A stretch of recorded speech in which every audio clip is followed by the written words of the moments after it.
avocado. Just have those powers. Don't forget to, parents, we are recording this webinar. So your questions will be shared, and anything you may miss throughout the evening, you'll be able to watch and view at a later time. We'll post it on our website. The only thing that we ask is that you hold off on questions. Turns out Dr. Olea probably embedded the answer to your questions in our presentation at some point. So rather than you just asking it, let us go through the presentation. And then if we, at the end, we'll have a Q&A, and actually it's a good learning experience for us. That helps us understand what you guys need to know, and it helps us focus on things, that information we need to share as well that other families may have that are not able to be here today. Okay, so basically the agenda of what we're going to be covering today, and we'll transition to the next slide, is basically introductions, which we've already covered. Talk a little bit about, very slightly, about the mission, the vision, and our SLOs, and then important updates, safety protocols, expectations, and then supports that we'll have in place. And then, of course, we'll open up to a Q&A. And as you can see, there's a picture there, just a glimpse of our brand new fields. They are absolutely beautiful, right? With our brand new football stadium, soccer fields, tennis courts, baseball field, softball field, newly renovated outdoor basketball courts. And then, in case you haven't heard, in about a year from now, we're going to break ground, and we are going to update our gymnasium. There's going to be a $30 million all-inclusive state-of-the-art gymnasium coming to the community of Norwalk High School. So we're just going to continue to grow and do wonderful things, and really support and give the community what they've been deserving for a long time. A beautiful stadium, beautiful facilities, because our students and our community are deserving of such things. All right, let's move on. Okay, so there we are. Those are some horrible pictures, so let's just keep going. Transition. Okay. Do you want to talk about some of the areas we oversee, maybe? I guess, but just know that Miss Crawford did not major in photography, and I blame her for these photos. So once again, I will be serving as your principal, and we are a lively group, so we look forward to having you on campus, especially parents. Mr. Arredondo is going to be, we've switched some things up in administration a little bit, okay? We have thought as an administrative group, and it's really about putting systems of support into place, not only for our students, but for our parents and for our staff members, because we are one huge community, right? So Mr. Arredondo, who's outside working with athletics, he is going to be overseeing business and activities. We have now merged our activities and our athletics together, along with buildings and grounds, whether it's custodial, maintenance, as well as campus security. Because if you're going to have any huge event, whether it's athletic, performing arts, academic, you have to have usually your custodial support, maintenance, as well as security. So that's all inclusive, one-stop shop with Mr. Arredondo. Mr. Barrios is going to be overseeing curriculum, instruction, and assessment. Overseeing the curriculum piece, master schedule, the scheduling of courses for students, AP courses, honors, courses that support English language learners, students with disabilities, and then also working with state assessments that will come back towards the spring.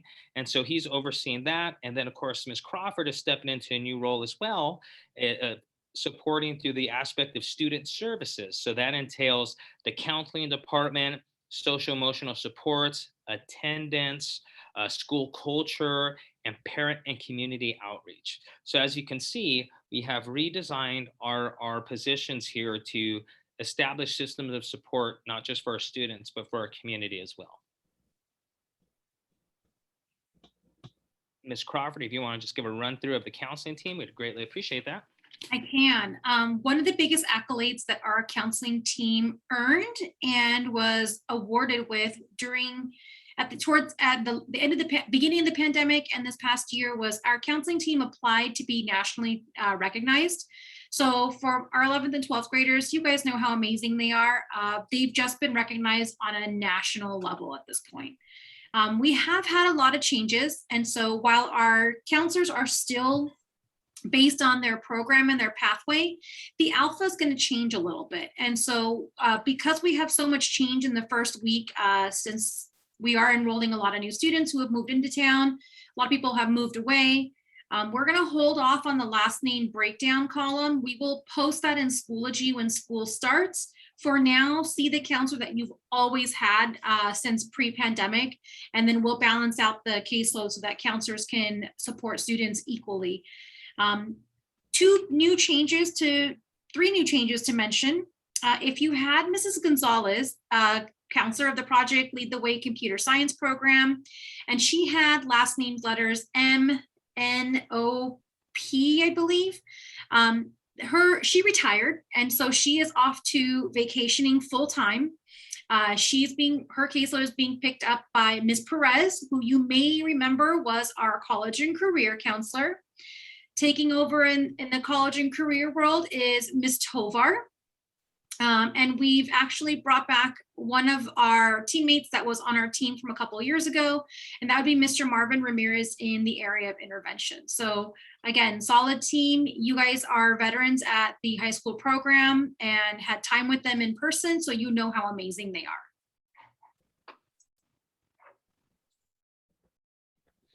Okay, so as your principal, now we have a mission statement here at the school site. We also have our vision, not just our school vision and mission, but also our district vision. But I did want to take some time to share with you my personal mission serving as your principal. I think it's imperative that you understand where I'm coming from, and that you know, I really do appreciate you entrusting me with your children. We know that everyone is in a different space, right? Everyone is in a different place, I guess we can say, with our lived experiences with COVID-19. As we return back, even in the tail end of a pandemic, we just have to be very mindful of everything that's taken place this last year. So we are very humbled and thankful to you all, families that entrust us with the safety of your students. So I think it's imperative to understand the mission behind the work that we're doing. And so my mission has always been to provide the best educational experience for all students, and that includes all students across the board, and develop lifelong learners. And students that will graduate with intention and be prepared to enter the post-secondary life as global citizens. So graduate with intention is basically meaning graduate with purpose. We want students to leave high school with a purpose, with an understanding and intention, whether they're continuing in post-secondary education, military, workforce, ministry, whatever they decide to do in their lives. We want to help them find that intention, help find that purpose, and guide them and give them the best educational experience possible to prepare them for their post-secondary goals. And as we transition to the next slide, now, personally, you know, my vision for Norwalk High School is to see it reach its full potential through strengthening our existing programs, exploring innovative learning opportunities, and to continue developing a school culture where all students thrive and feel proud. It's important that students come to school and have a place. We want all students to believe and understand that they have a seat at the table, right? You know, not all students fit in with athletics. Not all students fit in with the performing arts. So that's why we have various clubs on campus. Here's something new that might be new to everybody. We are just opening up. We're putting it together. We're going to have a brand new state-of-the-art esports gaming room. So we have an esports gaming room that's state of the art with 24 gaming stations, and it's going to be there for our gaming club and there for those interested in gaming. And eventually we're exploring and we're looking into classes that are going to be geared towards cybersecurity and esports for the following school year. So we're constantly exploring and finding places where students could thrive. A debate club has been started for the next school year. So we're just always constantly churning our wheels and finding ways to accommodate all students and give them a platform. Even through the pandemic, during Black History Month, we had a 3-week series. It was a webinar series on Black excellence, where we had various African-American professionals from various fields talk about their lived experience. Women's History Month, we had a Women in Politics seminar where we had Congresswoman Linda Sanchez here with us, our school board members, city local officials. So we're constantly looking for ways to explore, okay? Now, the 3 areas of focus, I'm not gonna go through it all, under my vision is gonna be, 1, to continue to pursue academic excellence, and that's by strengthening our programs and finding new programs. that support Norwalk High School's vision. 2, rebranding. You're going to see a lot of rebranding. We are embracing our purple and gold. We're going back to our purple and gold. There will be no black or gray uniforms for those who are alumni and graduates from Norwalk. We're going old school and embracing our purple and gold. We're really going to be focusing on our culture and community here. We're welcoming our elementary students and our middle school students to be a part of what we're doing here. And that has a lot to do with the No Lancer Lost initiative, where even through the pandemic, a lot of our students were involved at the elementary school sites during the pandemic, because we are going to be very active, very visible, and very vocal in our community. You're going to see high school students from all athletic sports and all clubs present at elementary schools, middle schools, because we want to make sure that when these young people, whether they're coming from Corvallis or Los Alisos or whatever Waite Middle School, that they're going to transition to be Lancers. And then the community supports, we're adding community supports. We're going to be hiring a full-time LCSW. She's going to be, that person's going to be a licensed clinician therapist that can help us with tier 3 level supports for those struggling with social emotional needs. We're actually adding community resources. A new position going to be added to Norwalk High School as a family and community liaison, bilingual as well. That's going to help us connect our counselors and administrators with resources in the community, and then of course increase parent engagement. We want all our parents to have a place here at the table as well. So just some changes and some of the components of the vision of Norwalk High School and where we're heading.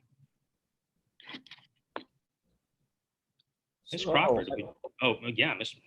I'll jump in. Norwalk High graduates will, and these are what our ESLers, our SLOs. Our graduates will learn to apply technology and content standards. Our graduates will also achieve college and career readiness. They will nurture intellectual curiosity and citizenship. They will cultivate leadership skills and solid character. They will embrace 21st century skills for a global economy. They'll respect diversity in culture, personality, and ideas, and they will strive to effectively communicate, collaborate, and innovate. Our graduates are Lancers, are becoming better Lancers, and will continue to be Lancers.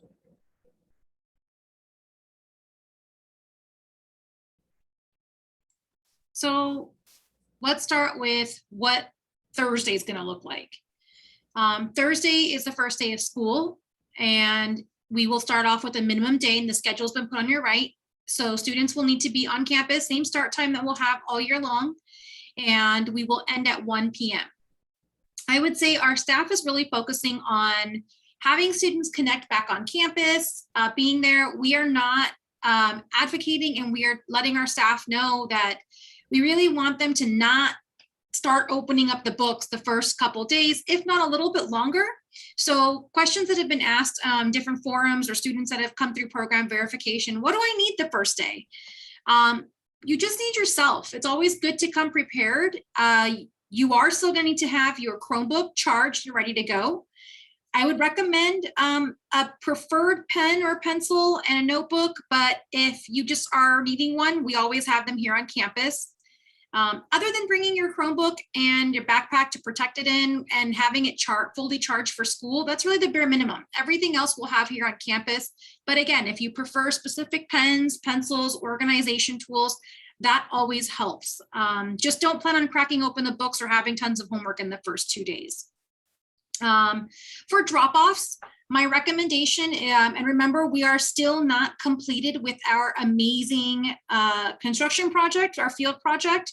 So the two entrances to come onto campus will still be off of Leffingwell, which is the front of campus. For those of you that have graduates or students that have already graduated, or maybe older students that went here before, there used to be an entrance back off by the baseball field, that's Taddy Street. Those entrances are not open as of yet, and not until our construction project is done.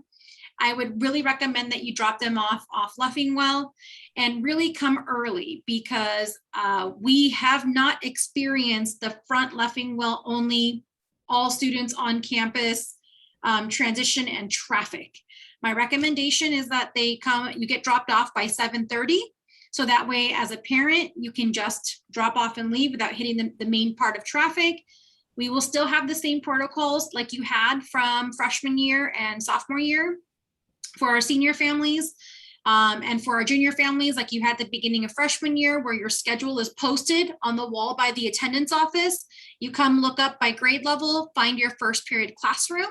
You'll go to your first period classroom where your teacher will hand you your schedule for the rest of the day with your room numbers on it. So please bear in mind that this schedule could be slightly different or maybe in different order based on balancing from what you saw at program verification. And due to the enormous amount of change that's happening with our families and movement, we ask that you be patient while we balance classes even after school starts, as we enroll quite a few new students that are coming onto campus after school starts. So that's kind of the first day reminders. Remember, all students need to wear masks, and Dr. Leo will go through some of these protocols a little bit later on. Our office is always open Monday through Friday from 8 to 4. And the phone number's there. Bear in mind that the first couple of days are always a little crazy. So if it's a quick question, check out our social media, check out the other things, and you can go there. And then one thing I would notice from the schedule that I have posted for the first day, there is no zero period. So I will answer that question in the chat live. There will be no zero period the first day. However, there will be zero period the second day of school.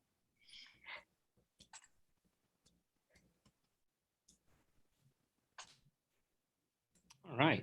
So, we understand that nobody wakes up in the morning, no parent, no family member, aunt, uncle, whomever is caring for our students. Nobody wakes up in the morning and thinks to themselves, I want to send my student to the most mediocre school in California. Nobody wants to send their student to a mediocre school. I mean, that's just a reality, right? So as much as we have expectations for our students and our parents, likewise, you as parents and family members and you as students should have expectations for us, right? That we're performing, that we're doing our absolute best to educate you as students to prepare you for life after high school. And likewise, parents and family members, you should have expectations for us administrators, that we're administering with the best knowledge possible and in the safest manner possible. So know that we also have expectations, and you could expect that our teachers will be prepared with quality lessons. We are going to counter the narrative. There's a lot of discussion going around about learning loss. And I want to counter that narrative and say, you know what? I want to go with learning resilience, because our students have been so resilient these last 2 years during these shutdowns. You have learned so much as students. You've been able to adapt. You've been so resilient. So we're going to counter that conversation of learning loss with learning resilience. And the same with our teachers. They've learned so much. They're going to take a lot of the practices they had in place prior to distance learning, some of the great things through technology and certain platforms they gained during that time, and they're going to put them back together and come back stronger than ever.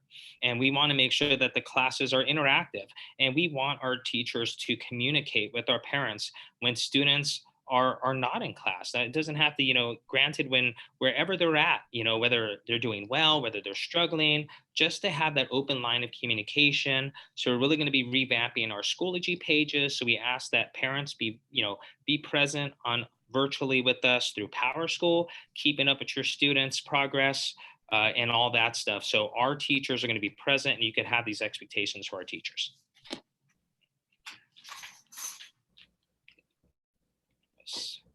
We're going to switch slides.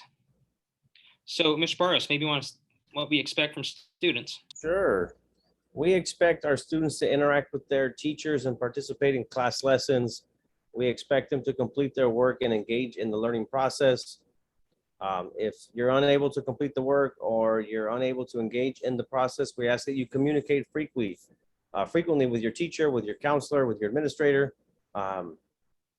Find a person on campus who you're comfortable with and communicate so we can get you the help you need. We ask that you maintain grades so you can participate in sports and activities and stay on track for graduation. We obviously want as many students A through G qualified and compatible as possible. And the most important piece of all is we want you to be able to feel comfortable to ask for help. Again, a teacher, a counselor, a supervision person, administrator, a paraeducator, whoever you're most comfortable with, ask for help and they can help guide you in the right direction. Okay, I'm sorry, I got distracted. I have some football players knocking at my door and they're trying to peep through my window to see if I'm in here. So I might have to tell them I'll talk to them in a bit. And expectations for parents and family members. Know that, we also have expectations, right? That expression that it takes a village to raise a child is so true. We're in this together. We're a team. We can't do it without you. So we're going to ask that you do your best to provide your student with a quiet place to study. We know that that's always, sometimes it's different for different people, right? So sometimes people travel, sometimes people share a home, share an apartment, whatever that might be. So know that we're going to have the Lancer Study Center open again. Know that your students are welcome to stay on campus after to get some work done, utilize our Wi-Fi, and we're going to be putting programs in place to make sure that there's also a place here for them to thrive and to get support through tutors and individuals that can help them with different subject areas. We're also going to ask that as parents and family members that you please communicate with teachers. If you have a question, give them a phone call. Contact them through Schoology, email. You always can request the in-person meeting as well, but please communicate. Do not wait when you have an issue comes up, arises, or just a simple question. Know that you could communicate. We're going to ask that you please monitor student process in Schoology and PowerSchool. It's so important. You download the app. One time I had a parent, she's like, yeah, I can't do this stuff. I don't know how to do this. And I asked her, I said, well, do you have a Facebook account? Well, yeah. Do you have an Instagram account? She said, well, yeah.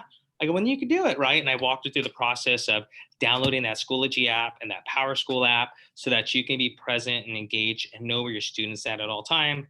If little Johnny comes home and says, Mom, yeah, I turned in that report, you can always look it up and make sure it's there. Or, yeah, I wasn't tardy, you could see right there.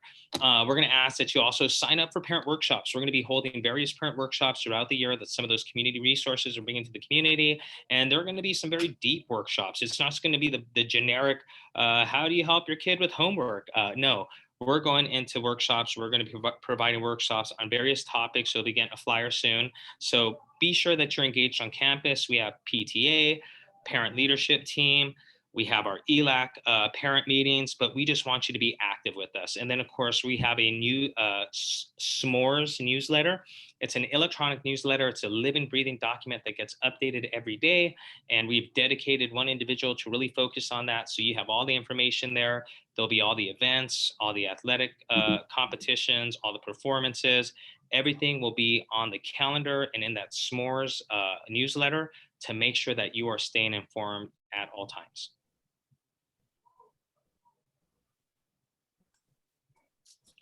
Actually, Mr. Barrios, you are answering a question, I believe, live, and I can actually integrate that into the answer for this part right here. So we had a great question that I'm going to kind of reel into this section of our presentation. And we had a student or a family member ask, what workshops or resources will be provided for seniors to assist them with the process of applying to universities and financial aid? So some of the expectations that we have for counselors include working with students individually, in small groups, and also in large groups. When we say large groups, we're talking about classroom presentations. Small groups will be things like 9th grade intervention groups when students are struggling academically. Individually could be one-on-one counseling sessions for social, emotional, academic, things like picking classes, or even college and career. And so for seniors and juniors out there, we really need you guys to pay attention to the posts that get put into the class of 2022 and the class of 2023 Schoology pages. So you will remember these from when we had pandemic, and this is while we created these group pages or these course pages as a way to communicate with students as a class. And so one of the things that Ms. Tovar will do is post scholarships on the class of page. She will post information about colleges that are visiting. And these are actually open to all students 9th through 12th when we start having college visits again during in-person learning. They will post college workshops where we actually do hands-on training or hands-on support for filling out UC, Common App, Cal State applications. Specifically for financial aid help, We actually track and support and have one of the highest FAFSA submission rates in the state of California through the dedication of our counselors. So that kind of goes in for all of our expectations. We want them to be available to you.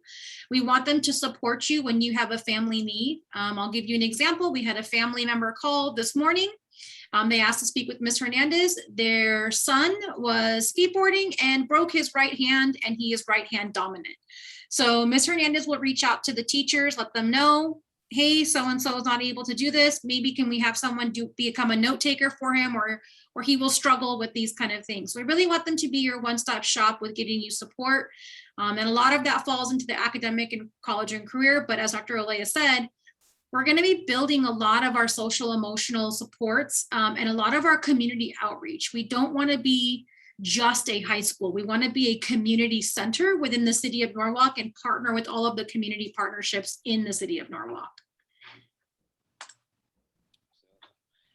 And one of the cool things, I just jump in really quick, that we're going to add is writing workshops for our students as they're preparing, 11th graders and for the most part, and 12th graders as they're preparing to apply for colleges and universities, are writer workshops. As we see that universities are doing away with SAT, we want to also make sure that on top of everything we're learning here in the school site, that we can be very strategic with writing workshops and supporting our students when they're writing letters of introduction or any essays that are required for admission for universities. So that's something really exciting that we've been talking about and will be implemented throughout the school year. So like I said, we're always thinking of ways to help balance the scales and give our students the an edge up, right?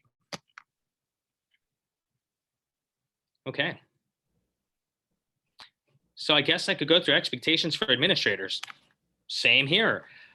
You should be expecting a lot from us, right? We have been entrusted to administrate over a high school, and I'll be the first one to say that you should have very high expectations for your principals and assistant principals.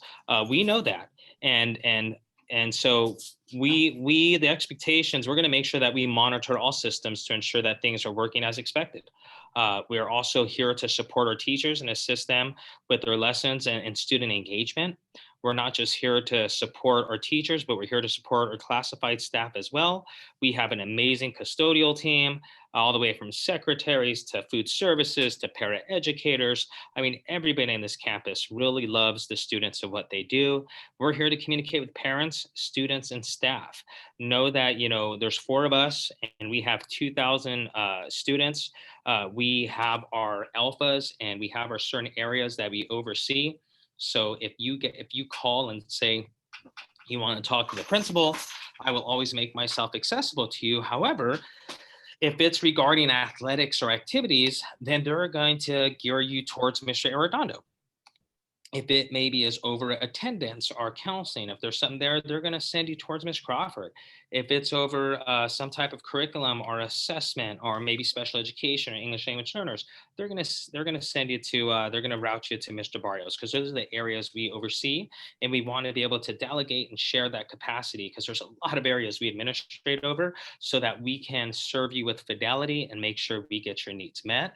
And we're here to really ensure that the systems we put in place run smoothly, not just to benefit our students, but to also benefit the community that we serve.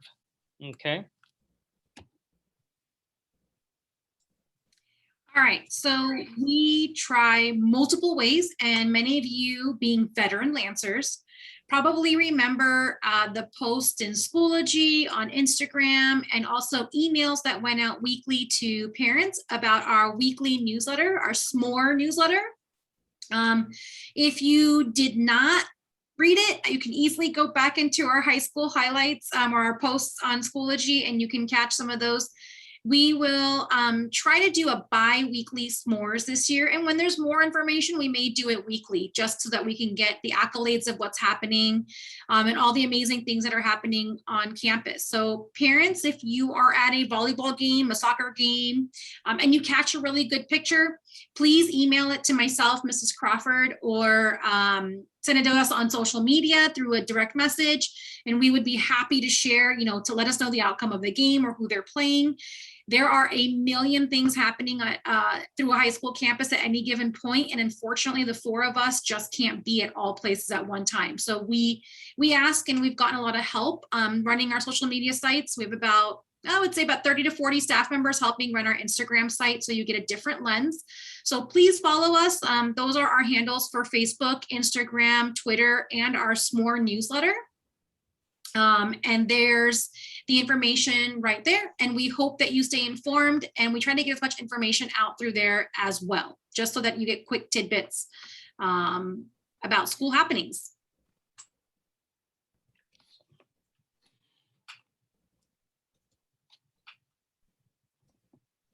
All right. Oh, there we go.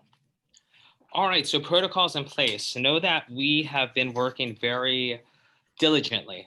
As we stated earlier, we know that everyone is in a different place. Everyone has different lived experiences with COVID-19. We've had different losses through various families, and we've been here to support our community. And the best way we can support our community now is to make sure that we have protocols and we have our expectations clear, not just for staff members, but for our students and families as well. So know that we are going to follow all of our CDC and all of our Los Angeles County Department of Public Health guidelines.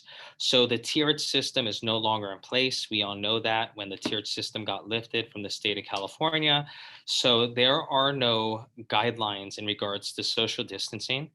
However, there are guidelines, right, as of just recently with mask mandates. So when students return, it is a must that we wear a mask when we're indoors. So whenever students are in classrooms, our staff members are in classrooms and our offices, it is mandatory that we wear a mask at all time. We're asking that you send your students to school with 2 masks, just in case the first one breaks or something happens. They always have a backup. Of course, we're going to have masks here on campus as well, if any of our students or staff or visitors need one, but you have to wear them. Another question that has been asked multiple times, are vaccines mandated? No, they are not mandated. They are not mandated thus far, and just know that they have been encouraged, but you're not mandated to have a vaccine to return to school. Now, in regards to the classroom, as I stated before, masks must be worn indoors, no exceptions. We are going to have plexiglass trifolds for those that sent their students back in hybrid learning last semester. We did have plexiglass trifolds that kind of surrounded the students, and we had some certain guidelines, like all students had to face one way. All students were required to have 6 feet social distancing. Those guidelines are no longer in place. So as the numbers went down and more individuals were getting vaccinated, we saw the tiered system lifted. So plexiglass is optional. So students, if you would like, the plexiglass will be there. You can always place it, put it on top of your desk. If that makes you feel more safe, that's going to be optional. Know that there's going to be sanitizing wipes so that you can wipe down your desk and or plexiglass, because you go from class to class to class. So that's going to be available. Hand sanitizers available in all classrooms and throughout the school.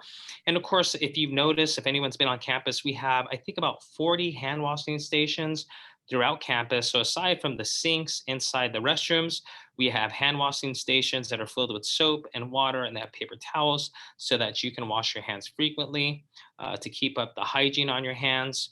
And then, of course, band and choir are going to be asked to sing and or play their instrument outdoors.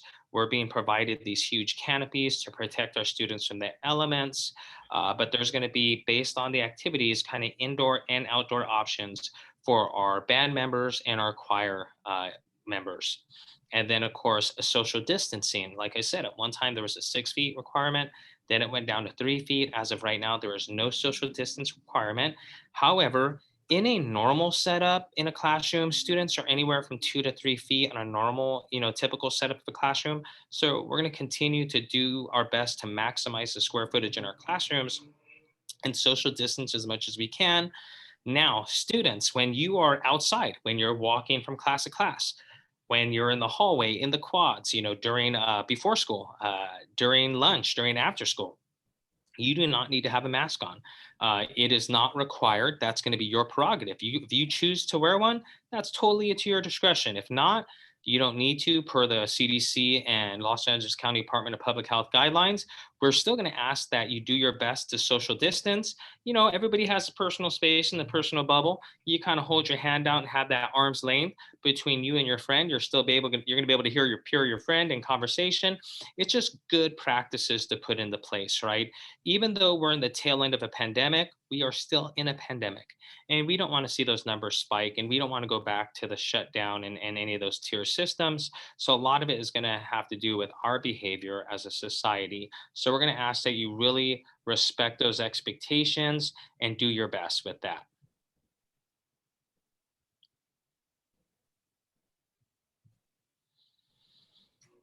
And just really quickly, once again, just this really focuses on one, vaccines are not required. Two, masks must be worn indoors. And three, if there's an exemption, if there's some type of medical condition and or a need to have an exemption for the mask, that's going to be a process. Please reach out to one of the administrators personally, and we will direct you to the appropriate paperwork and the process that needs to take place. Even in fact, you're going to seek an exemption to not wear a mask, but it has to be for certain medical purposes only.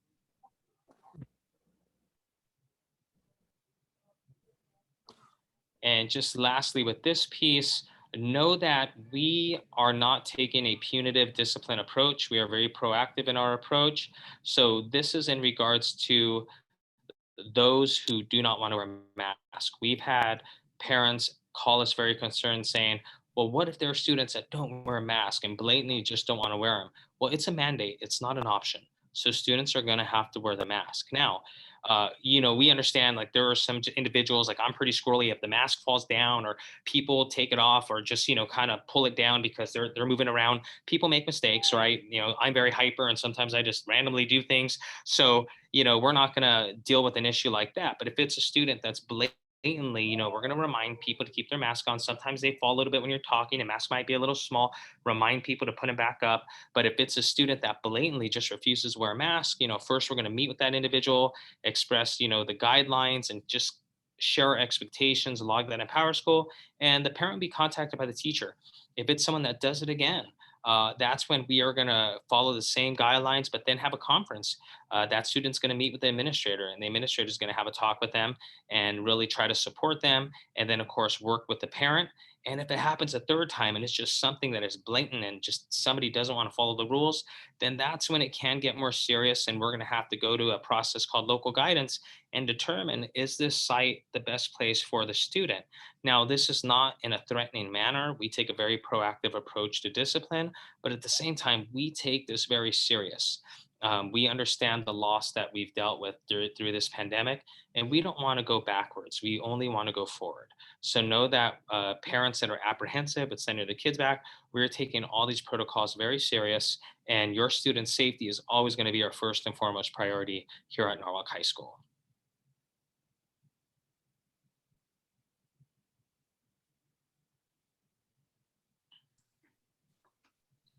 Okay, so we might have some questions. We do. So we've been actually answering Mr. Barrios. Well, I'll give him the credit. He's been on a roll answering a ton of questions. His fingers are typing really fast. I'm going to go over just some of the recurring themes.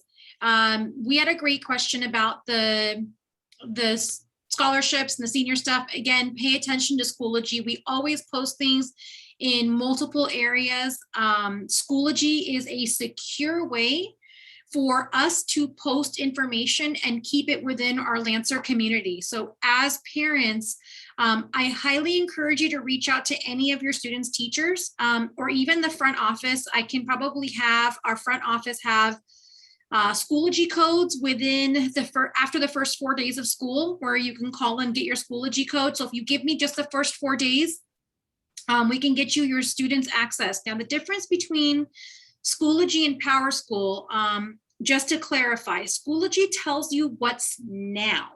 So if a teacher put an assignment through Schoology, it may be on there. Now, with the return of, when we were in distance learning, all of the instruction was going through Schoology. So now with us returning back to in-person learning, a teacher may do a lab or things that are more hands-on, and just assign the content in Schoology. So Schoology tells you what's happening now. PowerSchool tells you what's happened already with the grading and it being done and where a student's grade at is right now.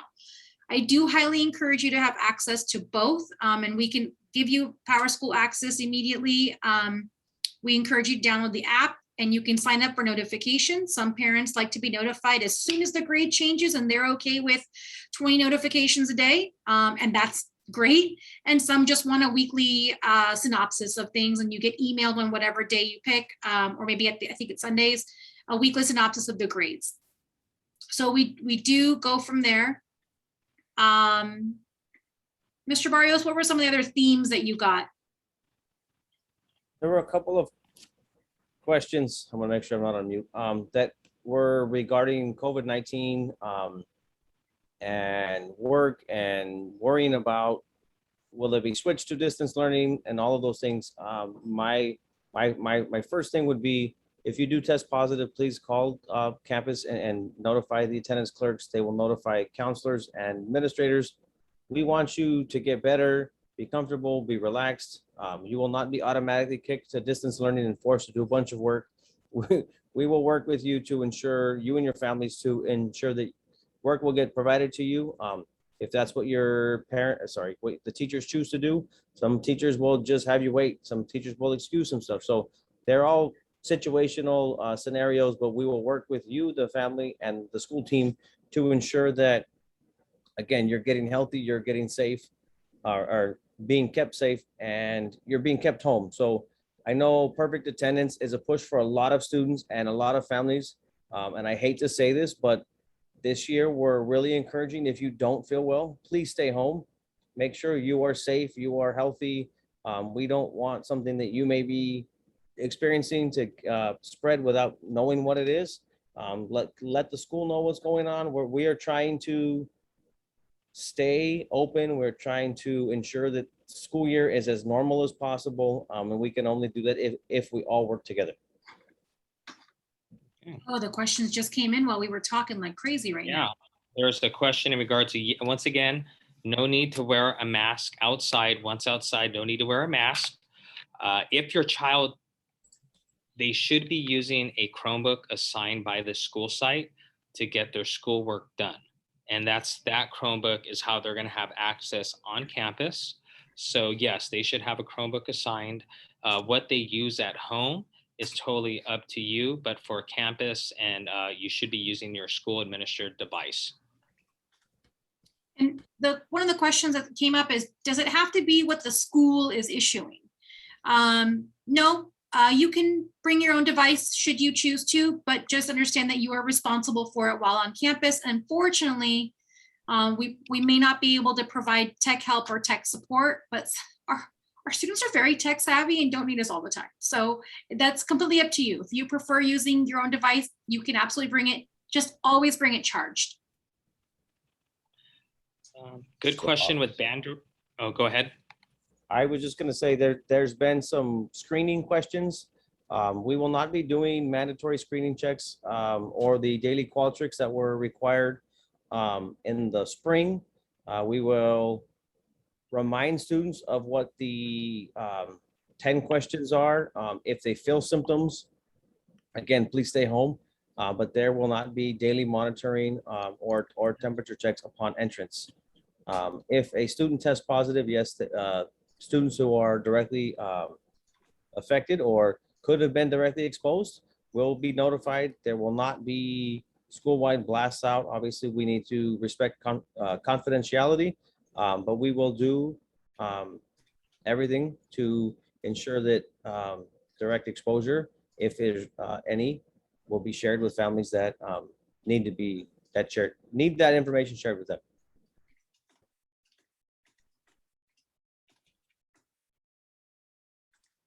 I don't know if you're answering the question. We do, the graduation date, to my knowledge, has not been completely shared or decided yet. I can tell you it will be within it's usually within the last 3 days of the school year. So which date is assigned to Norwalk High School has not been given to us yet, but plan on the end of the school year. And of course, it's going to be exciting, right, to have our graduates graduate in our brand new stadium. It was an honor bestowed upon this last graduating staff class, and it was absolutely beautiful. As for now, there are expectations. Oh, you know Yeah. what I forgot to mention? What's that? We have a parent that just brought it up. So families, I don't know if you guys got the email from Nutrition Services. Snack and lunch will be provided free of charge to all students for this year, thanks to some funding that the state provided all schools. So your students, regardless of how much your income is, will have access to free snack and free lunch daily for the entirety of the school year. Added to that, though, we are still encouraging all families to submit the free and reduced lunch application on the Your Chew website. There was an email that came out from Nutrition Service, I believe, late last week. And the reason for that is our understanding is that each school site will receive additional funding to support students based on the need that our families say that they need through their funding. So please fill that out. And again, that's yourchew.com, and you can go to the district website, go to departments, go to nutrition services, and you can get access to it there. All the menus will not be sent home. They're available online, and we will try to integrate some of that information into our newsletter through the S'mores as well. And it is important to fill that out. It's important to know exactly what our community demographics are, because we do get additional funding, and that additional funding pays for the credentialed teachers that we use as tutors in the library after school. It pays for the extra sections. We're able to offer Spanish speaking tutoring for our English language learners. It pays for exploring new classrooms and we have 7 counselors. That's unheard of for a school with 2,000 students. In reality, a school of 2,000 students should only have 4 or 5 max. So it really does help with providing the services that other schools similar to our demographics don't have. So it's exciting to have that. Now, as for senior activities, yes, we are planning senior activities. We're moving forward. We're planning the activities. We're expecting those activities to take place. We're hoping that the numbers continue to get better regardless of the variance.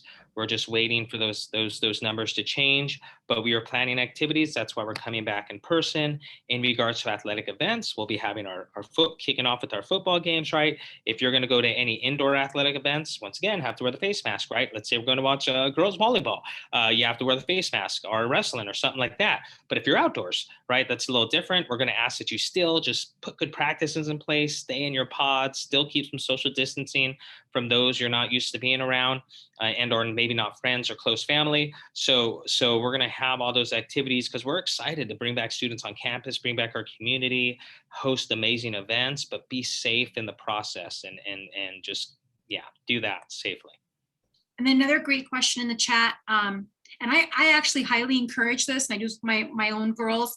I encourage having them bring their own water bottle so that they can stay hydrated the whole day and that they have access to their water. Dr. Olea, I don't have the answer, but are our water fountains going to be available to students? Oh yeah, they're on. They will be on. Water fountains will be available. We have a couple water bottle stations around the athletic field, but they'll be available. Okay.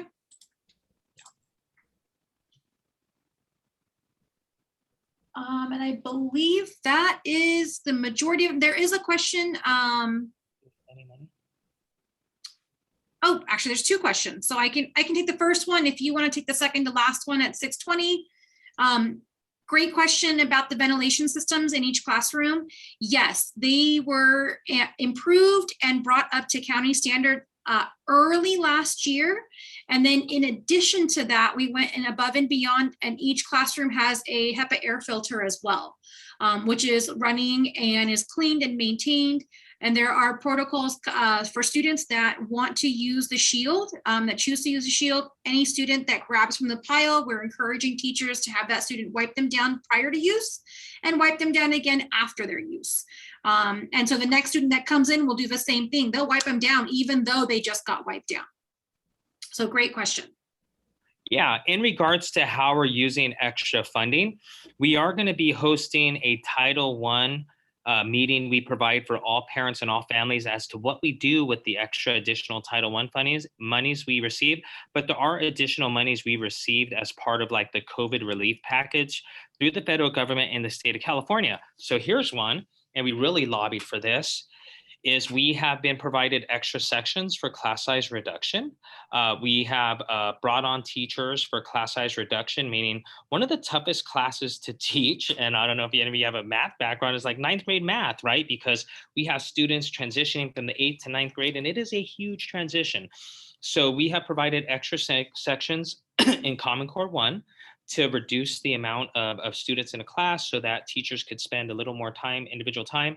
In English 9 as well, we reduce some sections in other courses that are impacted.